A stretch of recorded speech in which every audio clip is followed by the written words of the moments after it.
මේ තියෙන්නේ නිවිතිකල ජෙම්මාකට් එක. ඉතින් මේ සඳුද දවසක කට්ටිය පොඩ්ඩක් ඉන්නවා. මොකද සෙන්සුරායිඩේ කට්ටිය අනිවාර්යයෙන්ම සඳට ඉන්නවා.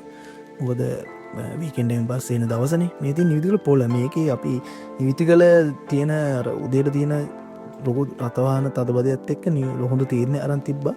පොලිසියත් එක්ක එකතු වෙලා කට්ටිය නිවිතිකල පොළේ වාහන දාන්න පුළුවන් විදිහ හදලා තිබ්බා.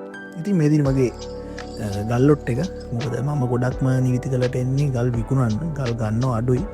ගන්න නැත්තේ නේ ගන්නවා. ඒකේම විකුණන්න තමයි ගොඩක් කියලා try කරන්නේ. මේ පතලින් එක. ඉතින් මේ විදිහට තියෙනවා මගේ පුෂ්පරාග පැන්සි පොඩි පත්මරාග ගෑල්ලක් මගුල් ගලක් උඩොට්ටු ගෑල්ලක් ගල් කීපයක්ම දිනවා.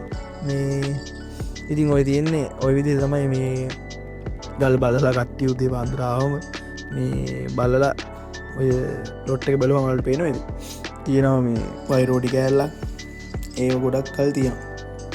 ඉතින් ඔහොම තමයි නිවිතිකල ජෙම්මාකට් එකේ තත්ත්වය.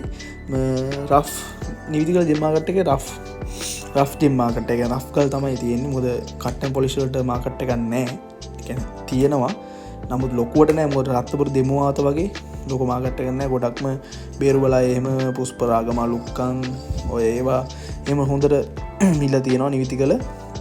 අපි ගොඩක්ම ඒවා විකුණනවා. ඒ වගේම මේ අපි ගන්නවා ඒ අවටි. මොකද ඔය පුෂ්පරාගයේම අනික නිවිතිකල කියන්නේ හොඳ විශ්වාසනීය ගල් තියෙන කියන්නේ සාමාන්‍යයෙන් අර හොරකම අඩු මාකට් එකක්. නැත්තේ නෑ තියෙනවා. ඒ වුණාට ලංකාවේ හොඳම මාකට් එක කියන්න පුළුවන් අපිට.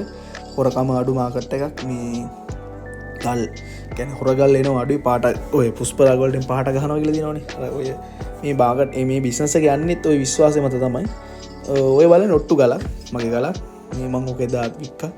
මට පොඩි ලාභයක් තියාගෙනත් එයා ලාභ අරන් තිබ්බා. ඉතින් ඒක තමයි මේ බිස්නස් එකේ වෙන්න ඕනේ. ඒක තමයි අපිට සතුටුයි. එයා ලාභ අරන් තිබ්බා. අපිත් ලාභයක් ගත්තා.